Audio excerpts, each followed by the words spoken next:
só dar uma volta pelo Largo da Ordem em Curitiba e é fácil encontrar construções históricas com mais de 100 anos. Mas hoje nós vamos falar sobre uma casa em especial, um dos cartões postais da cidade, o Solar do Rosário.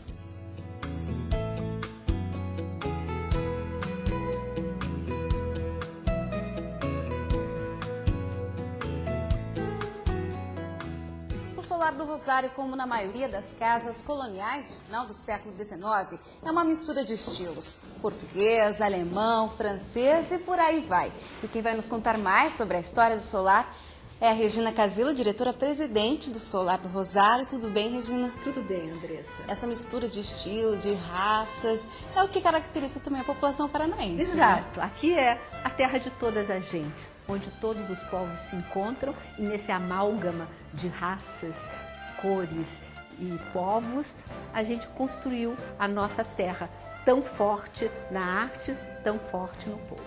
E essa casa tem história? Bom, eu sempre digo, toda casa antiga, todas as paredes, todas as janelas, todos os cantos e recantos de uma casa antiga, Andressa, elas contam muitas histórias. Essa casa tem história. Qual é a história dessa casa? Quando nós adquirimos essa casa, nos anos 80, eu fui à Casa da Memória para fazer pesquisa. Na Casa da Memória, o nome dessa casa era Solar de Sinhá França. Era como, na hora do turismo, os guias turísticos passavam por aqui e diziam: agora vamos passar na frente do Solar de Sinhá França. Aí eu perguntei para um desses guias: por que você está falando Solar de Sinhá França? Ele disse: olha, isso é uma tradição, eu não sei direito. Eu fui procurar. Essa casa foi construída em 1892 por um senhor que era um notável da cidade, que se chamava Inácio de Paula França.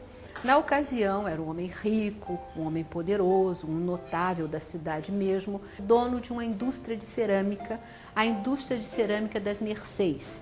E ele ocupou alguns cargos, como camarista municipal, correspondente, digamos, a vereador, alguma coisa assim da cidade. Ocupou momentaneamente o cargo que seria de prefeito há algum tempo. Enfim, ele era bem conhecido na cidade.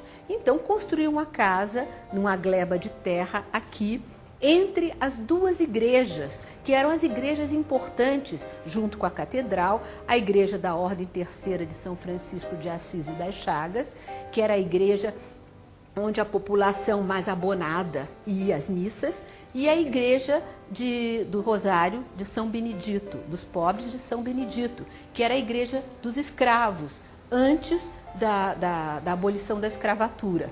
Ele construiu essa casa nesse lugar, onde passavam as procissões de uma igreja para outra.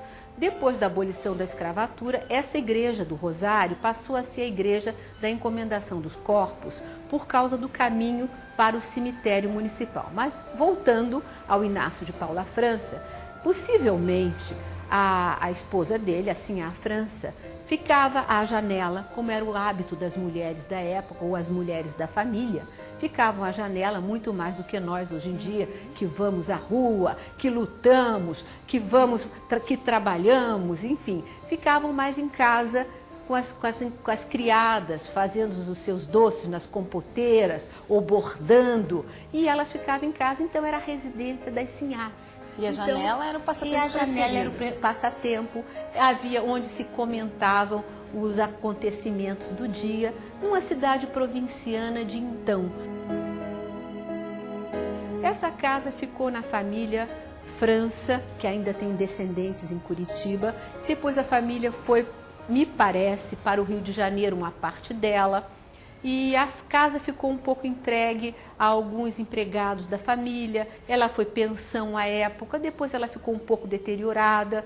E nos anos 50, já no século seguinte, no século XX, um outro notável da cidade, um homem culto, o professor Newton Carneiro, encantado com a arquitetura da casa, com a localização privilegiada, adquiriu esse imóvel que eu considero lindo, esse imóvel rosa. Nós mantemos a cor original dele, é essa cor. Essa cor é uma cor portuguesa, esse imóvel rosa. E ele adquiriu, e encontrei também na Casa da Memória o projeto feito pelo arquiteto Ciro Correia de Oliveira Lima para fazer uma pousada. Imagine uma pousada situada nesse lugar, parecia Ouro Preto. Mas o projeto de pousada não saiu do papel. Ele alugou essa casa para o Instituto Goethe. Então, o lado germânico da arquitetura senhorial, da casa histórica, se desenvolveu porque durante aproximadamente 40 anos, essa casa abrigou em suas paredes o alemão. Quando o Instituto Goethe se retira e vai para outro lugar da cidade. E a casa ficou à venda. Eu e meu marido gostamos muito de casas antigas. Então, meu marido adquiriu essa casa. Eu levei um susto muito grande, porque o restauro tinha que ser muito grande. E, efetivamente, ficamos 2 anos fazendo o restauro, as madeiras. E tive a oportunidade de ter um excelente arquiteto, um engenheiro e um carpinteiro que quando chegou, as janelas são originais, os portais são originais, as portas são originais. E quando a gente chegava assim, a camadas e camadas de tinta, quando chegávamos à madeira natural, ela tinha o perfume da madeira. A madeira é uma coisa fantástica, a gente tem que preservar. Ela parecia que a madeira tinha saído daquela hora, era muito bonito.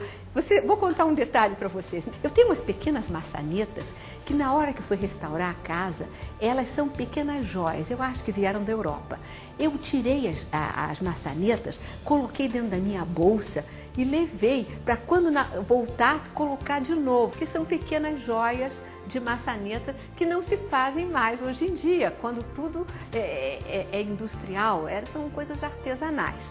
Aí o Solar se instalou aqui festivamente em 19 de maio de 1982, nós nos instalamos aqui, estamos há 15 anos muito felizes com espaço de arte e cultura, com galeria, livraria, cursos, casa de chá, restaurante, e concertos, e enfim, lançamentos de livro, onde eu exponho também as coisas bonitas de arte e cultura.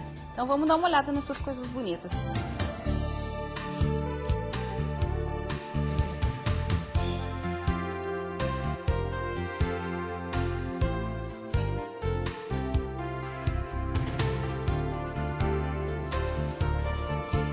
Desde que a senhora construiu aqui um espaço para exposições, aqui abriga exposições de artistas paranaenses de vários estilos, né?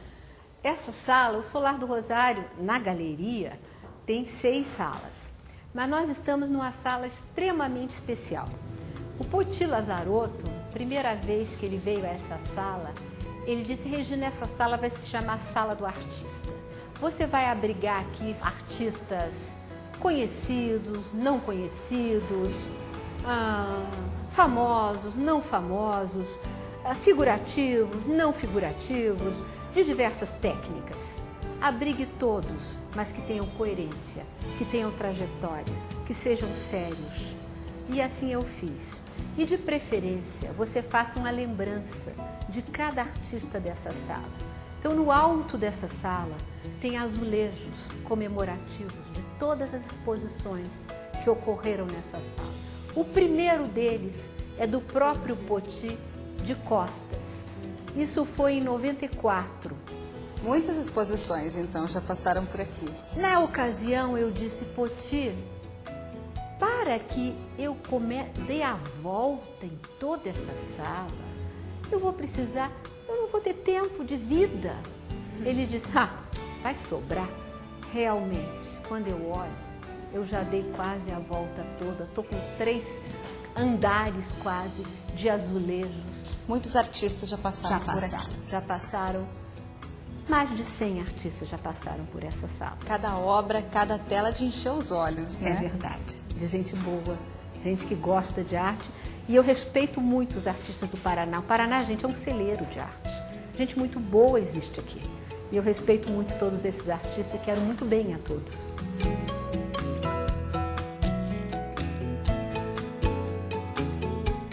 Enquanto eu for viva, eu vou continuar fazendo dessa casa um espaço aberto, particular de arte e cultura.